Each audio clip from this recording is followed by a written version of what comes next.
I was like, so how much are you gonna leave on there? And he's like, we have he's like, whenever I do an amputation, I got like a set amount. I can't remember what he said. If it was like 10 or some odd inches on the tibia or whatever. And he's just like, I got a length that I shoot for. And I was like, well, isn't more better? He's like, yes, to an extent. He says, yes, but no.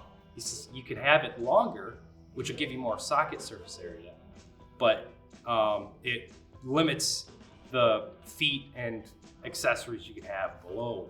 And he's just like, this is a good little sweet spot. Plus, it made it convenient on him because I had a tibia-fibia fracture, and so he just cut it off like right where that fracture was. So it was just a convenient enough location that he didn't have to. Because I wanted him to go lower. I was like, hey, can you just just throw a couple extra inches on there, like? Because I was just like, I know that the more, less is more, but more is better. And so, but yeah, I mean, like I said, the whole decision was just a business transaction. I don't really have like if it was my hand or something, it'd be way different. But the hand, like losing a hand, the outlook's a lot different than losing a leg below the knee. But I was the same dog. I mean, I can't really try it out. your legs, a real leg's just a crutch anyways, you know, that has articulation at the ankle, and a prosthetic you can't have an articulating ankle. It's just a crutch that doesn't hurt you. It's not a big deal. People, since losing my leg, I've talked to 2 or 3 people who are in a situation where they might have to amputate.